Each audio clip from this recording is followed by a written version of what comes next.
मेरा नाम संजू है। यह मेरी ज़िंदगी की एक दुःख भरी कहानी है, जिसे सुनकर आपकी आँखों में आँसू आ जाएँगे। मैं बंगले में अपनी मालकिन की ख़ास नौकरानी थी।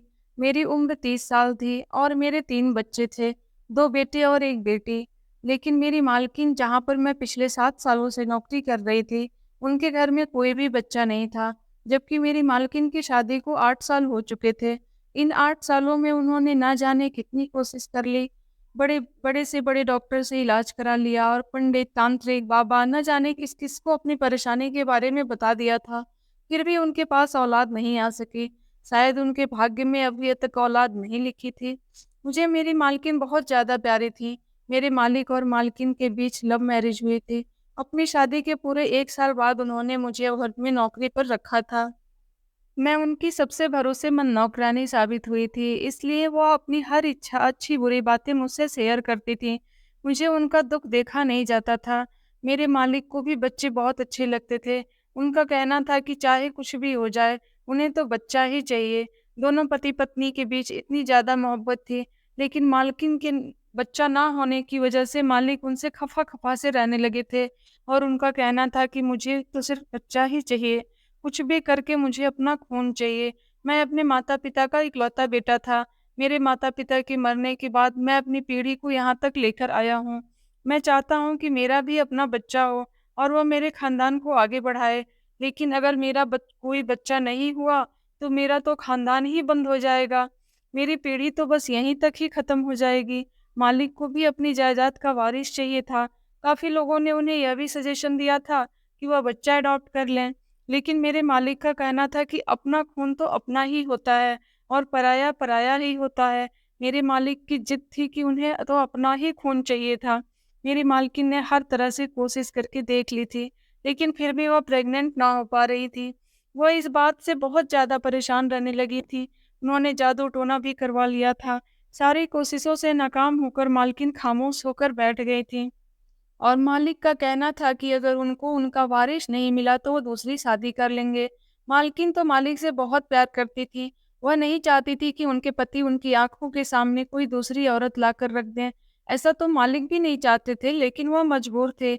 इन सारे मामले में मैं मालकिन की बहुत मदद करती थी।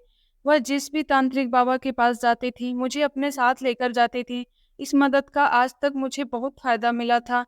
लेकिन इस बार तो मालिक ने दूसरी शादी करने का पक्का इरादा कर लिया था और उन्होंने कहा था कि वह किसी भी हाल में अपना डिसीजन नहीं बदलेंगे, क्योंकि इससे पहले भी मालिक मालकिन से जिद कर रहे थे कि अब उन्हें अपने बच्चे की खातिर दूसरी शादी करनी ही होगी।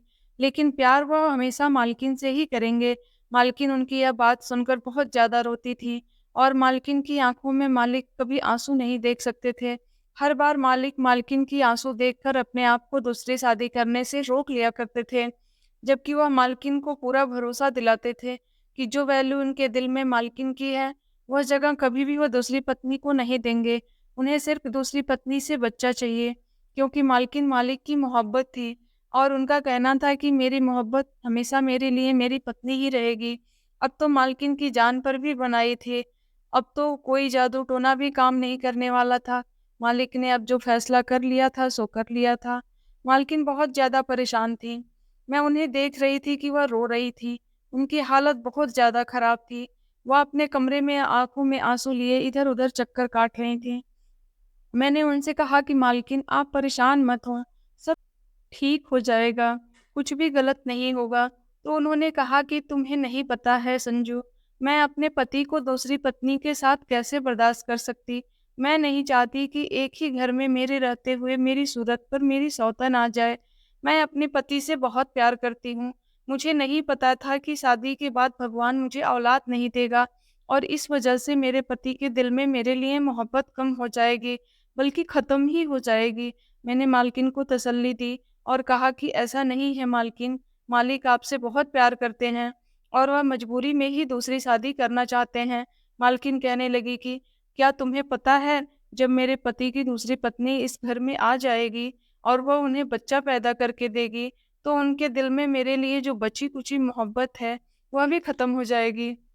क्योंकि मैं तो उनको बच्चा नहीं दे सकी, वो औरत उनको बच्चा देगी, तो मेरे पति उसी को और उसके बच्चे को ही ज़्यादा वैल्यू देंगे। फिर तो मेरी इज़्ज़त इस घर में 2 कौड़ी की भी नहीं रहेगी और ऐसा मैं बिल्कुल नहीं करना चाहती हूँ।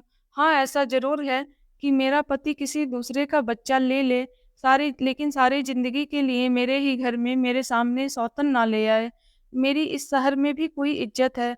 मैं एक बहुत बड़े बिज़नेसमैन की बेटी हूँ और तुम जानती हो कि मैंने बहुत ज़्यादा ज़िद करके अपने पति से शादी की थी।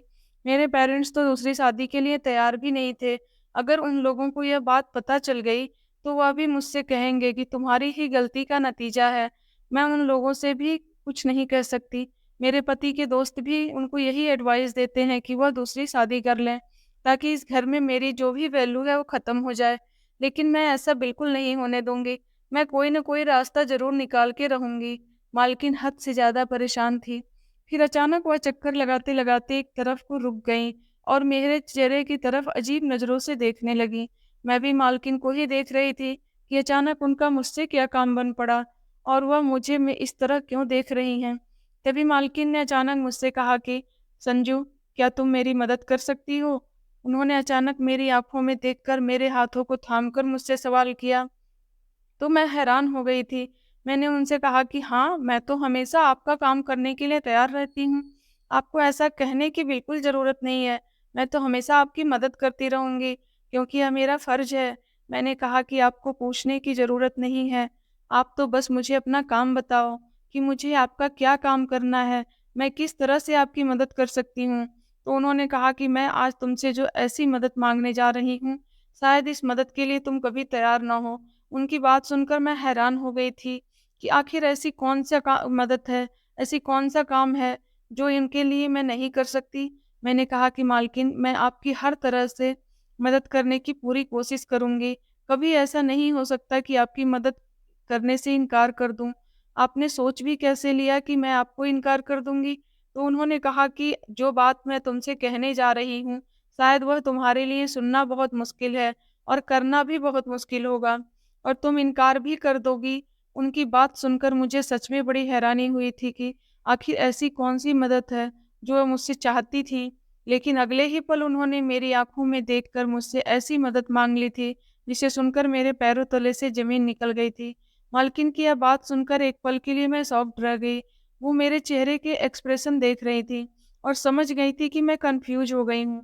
फिर मेरी तरफ देखकर कहने लगी, मैं जानती थी कि तुम मेरी मदद नहीं करोगी इस मामले में, क्योंकि यह काम ही बहुत मुश्किल है और कोई भी औरत इस काम को इतनी आसानी से नहीं करेगी। फिर मैंने कहा कि मालकिन, ऐसा कैसे हो सकता है? मैं इतना बड़ा काम कैसे कर सकती हूँ? वह भी बिना किसी को बताए। और इस काम से जितना नुकसान मुझे होगा, उससे कहीं ज़्यादा आपको होगा। मैं आपकी मदद कर दूँगी। लेकिन मैं सोच में पड़ गई थी। मुझे देखकर मालकिन ने कहा कि तुम मेरी मदद करोगी तो मैं तुम्हें इसकी भारी कीमत दूँगी। मैं तुम्हें इस काम के बदले पूरे 50 लाख दूँगी। 50 लाख की रकम के बारे में सुनकर तो मेरे होश ही उड़ गए। मैंने कभी ज़िंदगी में इतने ज़्यादा पैसे नहीं देखे थे। मेरी आँखों के सामने 50 लाख लहराने लगे थे, क्योंकि मैं बहुत ज़्यादा गरीब थी। मेरी शादी भी एक गरीब किसान के साथ ही हुई थी। मेरा पति गाँव में मेरे बच्चों के साथ रहता था और मैं यहाँ पर शहर में मालकिन के घर नौकरी करती थी।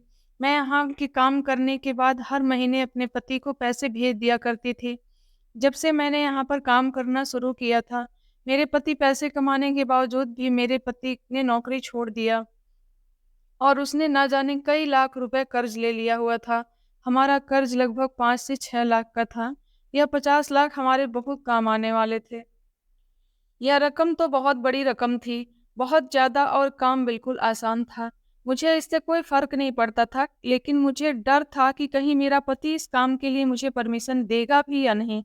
वैसे मुझे पूरी उम्मीद थी कि मेरा पति जब 50 लाख की रकम के बारे में सुनेगा, तो फ़ौरन ही इस काम के लिए तैयार हो जाएगा। यही सोचते हुए मैं फ़ौरन मालकिन का काम करने के लिए तैयार हो गई थी। मैंने कहा कि मैं आपकी मदद करने के लिए तैयार हूँ, लेकिन आपको इस काम के लिए मालिक को भी तैयार करना होगा। फिर मैंने मालकिन से कहा कि इस बारे में अगर किसी बाहर वाले को पता हो गया तो आपको पता है लोग कितनी बुरी-बुरी बातें बनाएँगे और आपकी रेपुटेशन पे भी फ़र्क पड़ेगा। और तो और सबसे बड़ी बात यह है कि क्या मालिक इस काम के लिए राज़ी हो जाएँगे? मालकिन कहने लगी, जब मेरा पति दूसरी शादी करने के लिए तैयार है, तो इस काम के लिए तो बहुत आसानी से तैयार हो जाएगा। तुम्हें पता है कि मैं यह बात अपने दिल पे पत्थर रख कर रही हूँ। मैंने कहा, मालकिन, आप एक बार मालिक से बात कर लो, उसके बाद ही हम इस काम की शुरुआत करेंगे। यह बहुत बड़ा काम है और बहुत रिस्की है। आप सोच लो और समझ लो। मालकिन कहने लगी, मुझे पता है यह कोई छोटी-मोटी बात नहीं है, बल्कि बहुत बड़ी बात है। मैंने मालकिन से कहा, आप एक बार फिर से सोच लो, ऐसा ना हो कि बाद में आपको पछताना पड़े। मालकिन ने कहा, मैंने बड़ी मुश्किल से यह फैसला लिया है और अब मैं इस फैसले से मुकरने वाली नहीं हूँ। तुम मेरी फ़िक्र मत करो, मैं खुद पर कंट्रोल कर लूँगी। बस तुम मेरी मदद करने के लिए तैयार हो जाओ।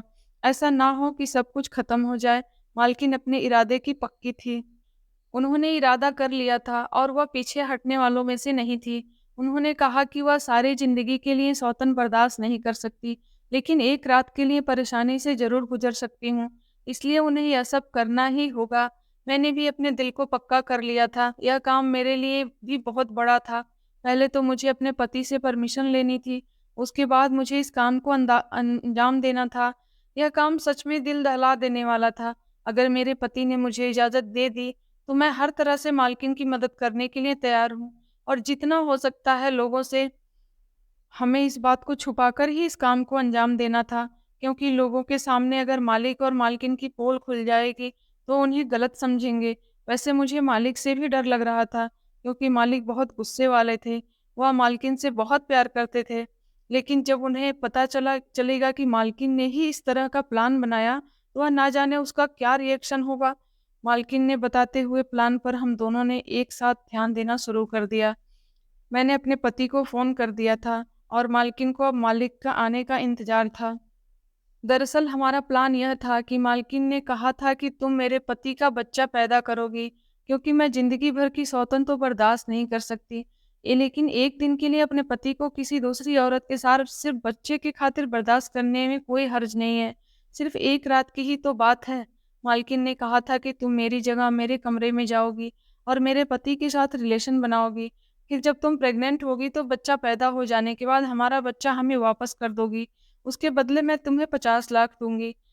मुझे इस काम से कोई प्रॉब्लम नहीं है, क्योंकि मेरे पास तो पहले से ही 3 बच्चे थे, 2 बेटे और 1 बेटी थी। भगवान ने मुझे बेटा और बेटी दोनों दिए थे, इसलिए अब मुझे किसी बच्चे की ख्वाहिश नहीं थी और मालिक को तो वैसे भी उनका अपना बच्चा ही चाहिए था। अगर वो ये काम किसी और से कहते तो उनके रेपुटेशन पे फ़र्क पड़ सकता था। मैं उनके घर में रहती थी और उनकी परेशानी को अच्छी तरह से समझती थी। इसलिए उन्होंने ये काम मुझे करने के लिए कहा था। लेकिन एक औरत के लिए यह काम बहुत मुश्किल है कि वह अपने पति के साथ दूसरी औरत को बर्दाश्त करे। यह भी मालकिन की एक बहुत बड़ी मजबूरी थी। लेकिन मालकिन ने इस काम के साथ-साथ मुझे एक शर्त भी बताई थी। उन्होंने कहा था कि संजू, मुझे माफ़ कर देना, मर्द की फितरत कभी भी बदल सकती है। इसलिए मैं तुम्हें यह बात कह रही हूँ कि बच्चा पैदा होने के बाद तुम अपने गाँव अपने पति के पास चली जाना। उसके बाद हम तुम्हें अपने घर नौकरी पर नहीं रख सकते। मुझे मालकिन की यह बात बहुत बुरी लगी थी। मैंने उनसे कहा था कि फिर मैं काम कहाँ करने जाऊँगी और मेरे घर का गुज़ारा कैसे चलेगा? मालकिन ने कहा कि 50 लाख मिल जाने के बाद तो तुम्हें नौकरी करने की ज़रूरत ही नहीं है। और दूसरी बात कि यह कि अगर तुम्हें फिर भी दिक्कत हुई, तो मेरा नंबर तुम्हारे पास है, तुम मुझे कॉल कर सकती हो। तुम्हें जितने भी पैसों की ज़रूरत होगी मैं तुम्हें देती रहूँगी, क्योंकि मैं तुम्हारी सारी ज़िंदगी की एहसानमंद हो जाऊँगी। इसलिए सारी ज़िंदगी तुम्हारी मदद भी करती रहूँगी। मालकिन की यह बात सुनकर मैं बहुत खुश हो गई थी। मैंने अपने पति को कॉल लगाई और उसको यह सारी बात बता दी। पहले तो मेरे पति को इस बात पर गुस्सा आया, क्योंकि वो मर्द है, ज़ाहिर-सी बात है कोई भी मर्द अपनी पत्नी को दूसरे मर्द के हवाले नहीं कर सकता। लेकिन मेरा पति लालची आदमी था, उसका दिमाग भी थोड़ा गलत हरकतों में फँसा हुआ था। मेरी बेटी व अपने दोनों भाइयों का ख़्याल रखती थी और खाना वग़ैरह बना लिया करती थी। मैं जो पैसे यहाँ से भेजती थी, मेरा पति उन्हें दोनों हाथों से लुटाता था और उसने काम करना तो बिल्कुल छोड़ दिया था, सिर्फ़ मेरे पैसों से अय्याशी करता था। पहले वह किसान था और मेहनत मज़दूरी से पैसे कमाता था, पर यह मैंने बहुत बड़ी गलती कर दी थी कि मैंने नौकरी करना शुरू कर दिया था। 50 लाख की रकम के बारे में सुनकर मेरे पति ने मुझे फ़ौरन परमिशन दे दी थी और उसने कहा था कि उसे कोई ऐतराज़ नहीं, उसे तो सिर्फ़ पैसों से मतलब है। मैंने जब मालकिन को बताया कि मेरा पति राज़ी हो गया है, तो मालकिन बहुत खुश हो गई थीं। और मालकिन ने जब मुझे यह बताया कि उनके पति भी तैयार हो गए हैं, पहले तो वह भी थोड़े नखरे दिखा रहे थे, लेकिन उन्हें भी औलाद चाहिए थी और अपना ही खून चाहिए था, इसलिए वह भी इस काम के लिए तैयार हो गए। रात होते ही मालकिन ने मुझे मालिक के कमरे में भेज दिया। आज मैंने मालकिन की आँखों में आँसू देखे थे। आज उन्हें इस तरह से तड़पते हुए देखा था, जैसे कोई मछली बिन पानी के तड़पती है। कभी-कभी औरत इतनी मजबूर हो जाती है कि उसे जो नहीं करना पड़ता है, मजबूरी में वह भी वह कर कर जाती है। आज मैं मालकिन को बहुत लाचार और मजबूर होते हुए देख रही थी। उन्होंने मुझे गले से लगाया और फिर कहा, मुझे निराश मत करना। जिस इरादे से मैं तुम्हें भेज रही हूँ, भगवान करे मेरा वो इरादा पूरा हो जाए और मेरे पति को औलाद मिल जाए, ताकि मेरे बच्चे की कमी पूरी हो जाए और मेरा पति भी मुझसे अलग ना हो। मैं मालिक के कमरे में चली गई थी और मालकिन नींद की दवाई खाकर अपने कमरे में सोने के लिए चली गई। वो रात शायद मालकिन के लिए कांटों पर गुजरी थी। जैसा हमने सोचा था वैसा ही हुआ। हमें ज़्यादा इंतजार करने की ज़रूरत नहीं पड़ी थी और जल्द ही मेरी तबीयत खराब हुई। तो मालकिन ने मुझे शहर के सबसे अच्छे डॉक्टर के यहाँ दिखाया था। डॉक्टर ने मुझे गुड न्यूज़ सुना दी, तो मालकिन और मालिक बहुत ज़्यादा खुश हो गए थे। मालकिन से ज़्यादा तो मालिक खुश थे। उनकी तो खुशी का ठिकाना ही नहीं था। पहली कामयाबी तो हमें मिल चुकी थी। भगवान ने हमें ज़्यादा इंतज़ार नहीं करवाया था। सारे रास्ते मेरी आँखों के सामने 50 लाख की रकम थी और उधर मैंने नोटिस किया था कि मालिक और मालकिन भी बहुत खुश थे। उन दोनों की आँखों के सामने बच्चा घूम रहा था। अपने सारे रिश्तेदारों के सामने मालिक ने खबर फैला दी कि मालकिन प्रेग्नेंट हैं, क्योंकि किसी को भी यह नहीं बताना था कि बच्चा मालकिन की कोख से नहीं, बल्कि मेरी कोख से जन्म लेगा। मालिक के सारे रिश्तेदार भी बहुत खुश हो गए थे, क्योंकि मालिक भी यह नहीं चाहते थे कि वह दूसरी शादी करें। वह तो मजबूर होकर ऐसा करने की कोशिश कर रहे थे। अगर मालिक को दूसरी शादी करनी ही होती, तो वह काफ़ी सालों पहले ही कर चुके होते। लोग तो बच्चा ना हो तो 2-3 साल बाद ही दूसरी शादी करने को तैयारी कर लेते हैं। मालिक तो फिर भी मालिक थे और फिर इतने अमीर थे, कोई भी औरत उनसे आसानी से शादी कर लेती। लेकिन अब की बार तो उन्होंने पक्का इरादा कर लिया था। ज़माने के और रिश्तेदारों के दबाव में आकर वह दूसरी शादी के लिए तैयार हो गए थे। अब उन दोनों ने राहत की सांस ली थी, क्योंकि मैं अब उनकी सालों की तमन्ना पूरी करने वाली थी। मालिक की खुशी देखकर तो मुझे एक लम्हे के लिए घबराहट हो गई थी। शुरू में मुझे लगा था कि सब अच्छे से हो जाएगा, लेकिन पता नहीं क्यों जैसे-जैसे दिन गुजरते जा रहे थे, मेरी घबराहट बढ़ती चली जा रही थी। मैं परेशान थी और मालिक और मालकिन अपने बच्चे के आने के सपने देख रहे थे। वह दोनों पति-पत्नी मेरा बहुत ख़्याल रख रहे थे। मुझे बहुत अच्छा लग रहा था कि मैं उनके घर में रह रही थी और इतने सालों से मैं इन लोगों की सेवा कर रही थी। आज भगवान ने वह वक़्त ला दिया था कि यह दोनों पति-पत्नी मेरी इस तरह से सेवा कर रहे थे, जैसे मैं इनके घर की मालकिन हूँ और ये मेरे नौकर हों। लेकिन हमारे लिए एक नई मुसीबत आ गई थी। मालकिन के रिश्तेदारों को जब पता चला कि वह प्रेग्नेंट है, तो काफ़ी सारे लोग उनसे मिलने के लिए आ रहे थे और उनसे न जाने किस-किस तरह के सवाल कर रहे थे। मालकिन तो प्रेग्नेंट नहीं हुई थी, इसलिए उनके पास हर सवाल का जवाब नहीं होता था, वो कन्फ्यूज़ हो जाती थी। इस बात से परेशान होकर मालिक ने कहा कि हमारा बंगले में रहना ठीक नहीं है, यहाँ पर कोई न कोई आता-जाता ही रहता है और मालकिन की प्रेगनेंसी का तो किसी किसी को यकीन भी नहीं हो रहा था। मालिक ने कहा कि ऐसा ना हो लोगों को गड़बड़ का एहसास होने लगे। इतने मेहमानों के आने की वजह से मालकिन और मुझे दोनों को ही परेशानी का सामना करना पड़ता था, क्योंकि मालकिन को आराम करना होता था और मुझे घर का सारा काम करना पड़ता था। इसलिए मैंने मालकिन को एडवाइस दी कि हम उनके दूसरे शहर में बने हुए रिसॉर्ट में जाकर रहने लगें। वहाँ पर हम आराम से वक़्त गुज़ार लेंगे। मालिक अपने रिश्तेदारों को बता देंगे कि मालकिन अपने मायके में जाकर रह रही हैं। इस तरह से कोई भी रिसॉर्ट में नहीं जाएगा, वहाँ हम लोग आसानी से टाइम पूरा कर लेंगे। मालिक को भी यह आइडिया अच्छा लगा था। मालिक ने अपने रिसॉर्ट में मुझे और मालकिन को शिफ्ट करवा दिया था। इस रिसॉर्ट में कोई और नहीं था। हमारे साथ मालिक ने एक चौकीदार और एक नौकरानी को भेज दिया था, हमारा ख़्याल रखने के लिए, क्योंकि मैं अभी कोई काम नहीं कर रही थी। उधर बंगले में अगर कोई मेहमान आ जाता, तो मुझे काम करना पड़ जाता था, ताकि किसी को हम पर शक ना हो। इस रिसॉर्ट में हमारी ज़रूरत की हर चीज़ मालिक ने मौजूद करवा दी थी।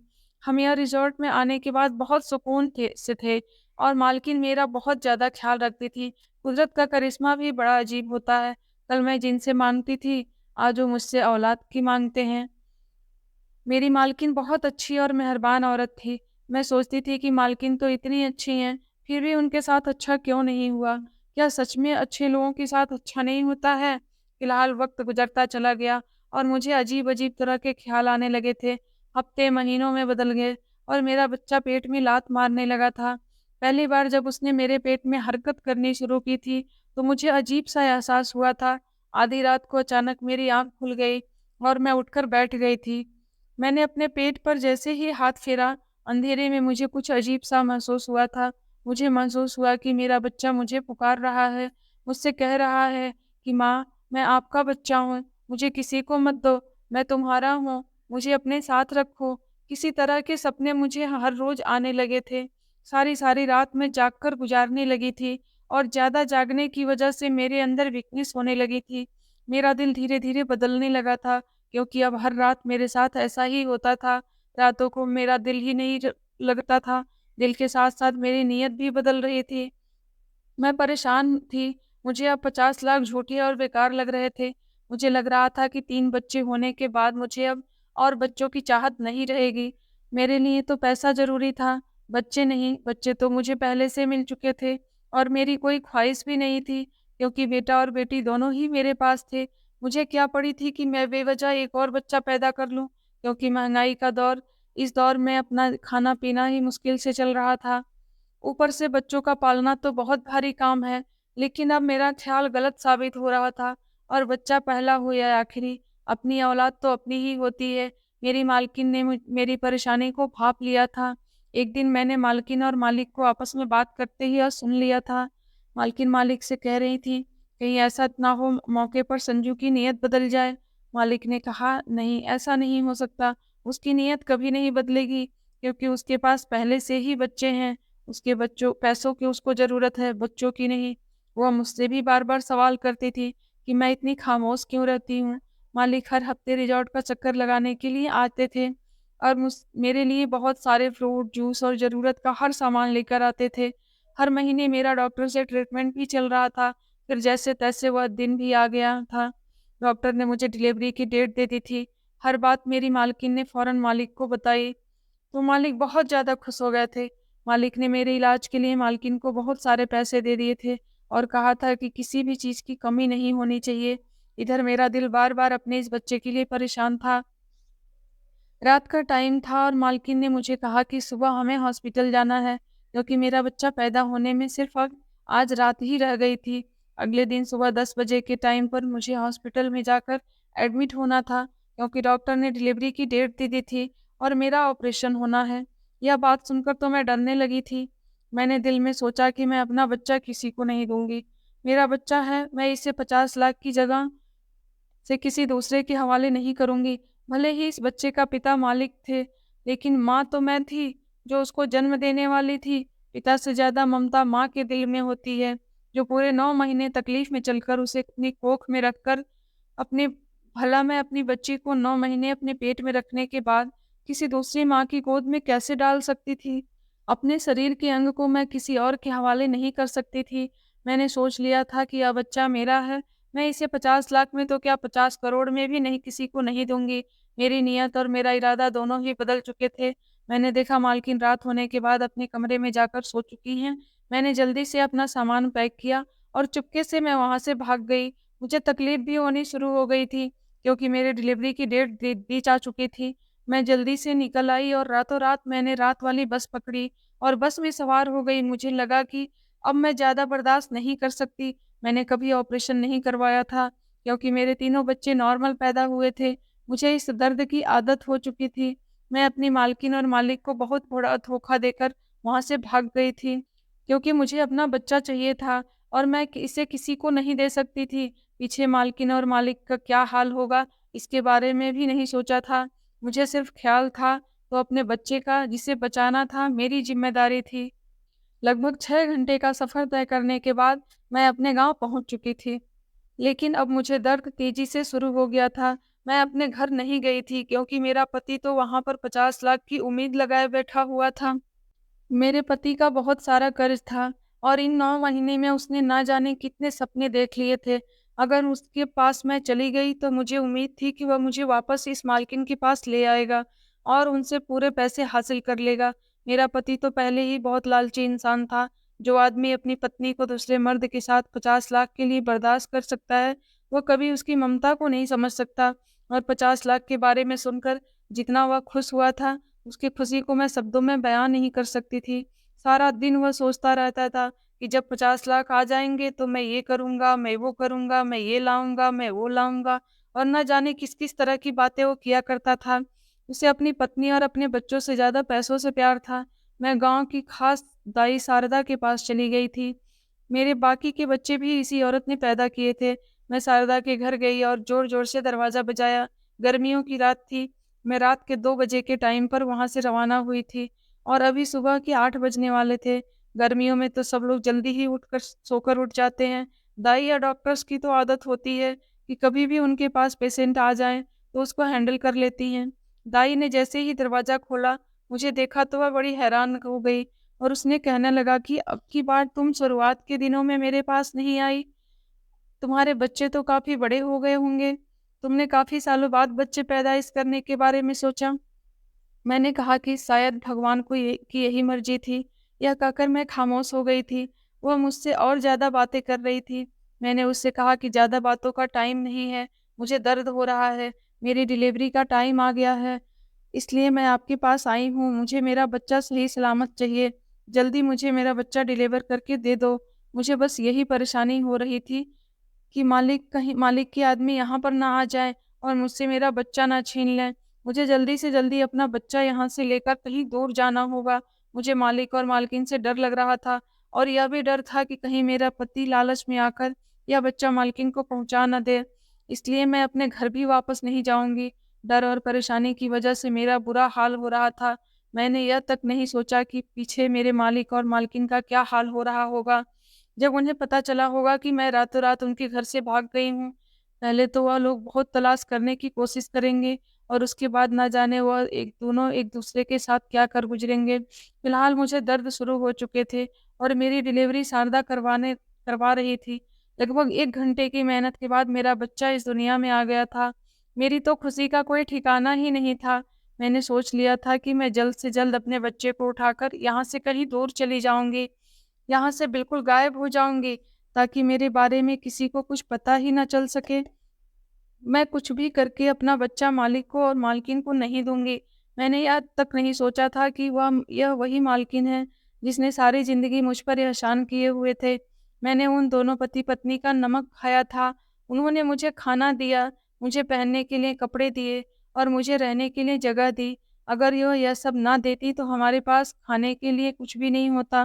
मैंने मालकिन को किसी अच्छी बात को याद नहीं किया और उन दोनों के बच्चों का सपना दिखाकर अचानक उनकी आँखों से सारे सपने छीन लिए।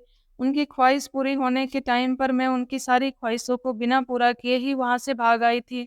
उन दोनों से इतना बड़ा वादा मैंने 9 महीने तक किए रखा था। जब वो वादा पूरा होने का टाइम आया, तो मैंने उन्हें बेवकूफ़ बना दिया। मुझे नहीं पता था कि एक माँ इतनी खुदगर्ज होती है, जितनी मैं हो गई थी। मैंने उन दोनों पति-पत्नी की फीलिंग्स की थी। दोनों ने ही मुझ पर भरोसा किया था। मेरा बच्चा इस दुनिया में आ चुका था। उसके रोने की आवाज़ सुनकर मुझे लगा कि मेरी जान में जान आ गई। जब मेरा बच्चा पैदा हो गया, तो 2-3 घंटे आराम करने के बाद मैं अपने बच्चे को लेकर बहुत दूर चली गई थी। ये एक छोटा-सा गाँव था, जहाँ पर बहुत कम लोग रहते थे। यहाँ पर मैंने एक पुरानी-सी झोपड़ी में अपना बसेरा कर लिया था और अपने बच्चे की परवरिश करने लगी थी। शायद मुझे मेरे पति और मालिक-मालकिन ने ढूँढने की बहुत कोशिश की थी, लेकिन मैं इतनी दूर आ चुकी थी, जहाँ के बारे में उन लोगों को कुछ पता ही नहीं चला। यहाँ पर भी मैंने लोगों के घरों में काम करना शुरू कर लिया था और मैं अपने बच्चे को कम कमाई में ही पाल रही थी। लेकिन शायद मुझे मेरे किए की सज़ा मिलनी थी, क्योंकि मैं उन दोनों पति-पत्नी का दिल दुखाया था। मुझे मेरे किए की सज़ा इस तरह से मिली कि एक दिन अचानक मेरी तबीयत बहुत खराब हो गई। गाँव के कुछ लोगों ने मुझे विधवा समझकर मुझे एक सरकारी अस्पताल में भर्ती करवा दिया। वहाँ पर पता चला कि मुझे कैंसर जैसी बड़ी बीमारी है और जब तक जी रही हूँ, ना जाने किस दिन मेरी मौत आ जाए। मैंने अपनी यादों को ताज़ा करने के लिए अपनी ज़िंदगी की पूरी कहानी डायरी में लिखना शुरू कर दी, ताकि जो गलती मैंने की है, आगे वो एक कोई औरत ना करे। मैं डायरी रोज़ लिखती थी। देखते ही देखते मेरा बेटा 15 साल का हो गया। अब मेरा बेटा बचपन से ही बहुत समझदार था। क्योंकि मालिक भी बहुत समझदार और ईमानदार आदमी थे। वो हूबहू अपने पिता पर गया था। भगवान ने मेरे बेटे की परवरिश करने के लिए शायद मुझे 15 साल तक ज़िंदा रखा था। एक दिन ना जाने कैसे मेरे बेटे के हाथ वो डायरी लग गई। उसे गाँव के ही सरकारी स्कूल में फ्री में पढ़ा रही थी। मेरा बेटा पढ़ाई में बहुत अच्छा था, इसलिए वह पढ़ना-लिखना जल्दी ही जान गया था। मेरे बेटे ने मेरी डायरी पढ़ ली और उसे मेरी हकीकत के बारे में सब कुछ पता चल गया। जब उसने मुझसे इस बारे में सवाल किया, तो मैं बहुत डर गई थी। इसे कहाँ से पता चला है? तब उसने मेरी डायरी मुझे दिखाई। यह सदमा मैं बर्दाश्त न कर सकी और मेरी तबीयत बिगड़ने लगी। मेरे बेटे ने शायद मेरी जान बचाने के लिए मेरे साथ बहुत कुछ किया। उस डायरी में शहर का वो एड्रेस भी लिखा हुआ था, जिसमें मालकिन और मालिक के बंगला था। वो मुझे गाँव की ही मासी के पास छोड़कर मालिक और मालकिन के पास चला गया और मेरी डायरी भी अपने साथ ले गया। मैंने उसे जाने से बहुत मना किया था, लेकिन उसने मेरी एक ना सुनी। वह अकेला ही चला गया और जब वो वहाँ गया तो उसने सारी हकीकत मालिक और मालकिन को बताई। मालिक और मालकिन को तो बहुत गुस्सा आया था और उन लोगों ने उसकी बात सुनकर सोचा कि यह बच्चा झूठ बोल रहा है। लेकिन जब उन्होंने उसकी शक्ल को गौर से देखा और तो हैरान रह गए थे, क्योंकि मालिक के गाल पर भी एक छोटा-सा मस्सा था। यही मस्सा इस लड़के के गाल पर भी था, जिससे साफ ज़ाहिर हो रहा था कि ये लड़का मालिक का ही है और उसने उसकी बात करने का अंदाज़ भी बिल्कुल मालिक की तरह ही था। वह लड़का भी हूबहू मालिक पर ही गया था। इस बात का भरोसा उन दोनों को हो गया था, क्योंकि वह उनकी औलाद था। मालिक और मालकिन अपने गुस्से की वजह से चाहते थे कि हमारी मदद ना करें। उसने कहा कि आप लोग मेरे साथ चलें और मेरी माँ की जान बचा लें। उनको लेकर इलाज के लिए शहर जाना है और उनका ऑपरेशन होना है, वरना वह मर जाएँगी। मालिक और मालकिन को तो आज तक कोई बच्चा ही नहीं हुआ था और मेरे भाग जाने के बाद उन्होंने बच्चे की ख्वाहिश को भी ख़त्म कर दिया था, क्योंकि मालिक का कहना था कि शायद भगवान नहीं चाहते कि हमारे पास बच्चा आए। अब भगवान से बढ़कर तो कुछ भी नहीं है। ऐसा भी हो सकता है कि वह दूसरी शादी कर लें और उस औरत की भी नीयत बदल जाए। उसके घर भरोसेमंद नौकरानी जब बदल गई और यही सोचते हुए उन्होंने औलाद का ख़्याल दिल से निकाल दिया था, क्योंकि वो बेचारे तो मेरे भरोसे बैठे हुए थे। जब वो दोनों उस लड़के के साथ मुझसे मिलने के लिए आए, तो मुझे देखकर उनकी पुरानी यादें ताज़ा हो गई। फिलहाल उन्होंने मुझे इतना बीमारी में तड़पते हुए देखकर माफ़ तो कर दिया था, लेकिन उन्होंने मुझसे शिकायत ज़ाहिर की थी कि तुमने हमारे साथ अच्छा नहीं किया था। तुम जानती थी कि हमने दुनिया वालों से झूठ बोला था। जब तुम भाग गई तो हमने लोगों से कहा कि हमारा बच्चा अस्पताल में पैदा हुआ था, लेकिन अस्पताल में ही किसी ने चोरी कर लिया और उसका कुछ पता न चल सका और हम फिर सब बे-औलाद रह गए। हमें क्या पता था कि आज 15 साल बाद हमें अपने बेटे को इस तरह से देखेंगे। मैंने मालिक और मालकिन के हाथ जोड़कर माफ़ी माँगी। उन दोनों ने मुझे माफ़ कर दिया और वह लोग मुझे शहर ले गए और वहाँ ले जाकर उन्होंने मेरा एक अच्छे अस्पताल में ऑपरेशन करवाया। भगवान ने मुझे ज़िंदगी दे दी। मेरी गलती तो बहुत बड़ी थी, जिसके लिए मुझे मौत मिलती, वह भी कम थी, लेकिन मेरे बेटे की दुआओं और उनकी मेहनत का नतीजा था कि मैं बच गई थी। मेरे बच्चों को भी पता चल गया था कि मैं 15 साल तक कहाँ छुपी रही। मेरा पति तो 10 साल पहले ही किसी एक्सीडेंट में मर गया था और मेरे बच्चों ने मुझे तलाश करने की बहुत कोशिश की। एक तरफ से मैंने अपने बच्चों का भी दिल दुखाया था कि अपने 3 बच्चों को छोड़कर मैं चली गई थी। मेरे तीनों बच्चे जवान हो गए थे और इधर जो मालिक का बेटा था वह 15 साल का हो गया था। 15 साल तक वह मालिक और मालकिन से दूर रहा। मैंने मालिक और मालकिन को उनको बेटा सौंप दिया। लेकिन मेरा बेटा मुझे ही अपनी माँ समझता था। उसे सारी हकीकत के बारे में पता तो था, लेकिन मैंने उससे कहा था कि बेटा, शायद यही मेरी गलती करने का पश्चाताप है। मैं इसी तरह से अपनी गलती को सुधार सकती हूँ। मैं अब और इन पति-पत्नी के साथ गलत नहीं कर सकती। इन्हीं की वजह से तो मेरी ज़िंदगी बच सकी है। मैं तुमसे मिलने के लिए आया करूँगी, लेकिन तुम्हारे असल पिता तो मालिक ही हैं। अब इस तरह से मैं अपने गाँव बच्चों के पास चली गई और मालिक-मालकिन को उनका बेटा वापस कर दिया। अब वह लोग अपनी ज़िंदगी में खुश हैं और इधर मैं अपने बच्चों के साथ खुश हूँ।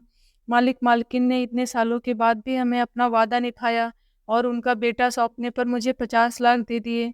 मुझे 50 लाख की कोई ज़रूरत नहीं थी, लेकिन उन्होंने कहा कि अब तुम्हारा पति भी कमाने वाला नहीं है, यह पैसा रख लो, तुम्हारे काम आएँगे।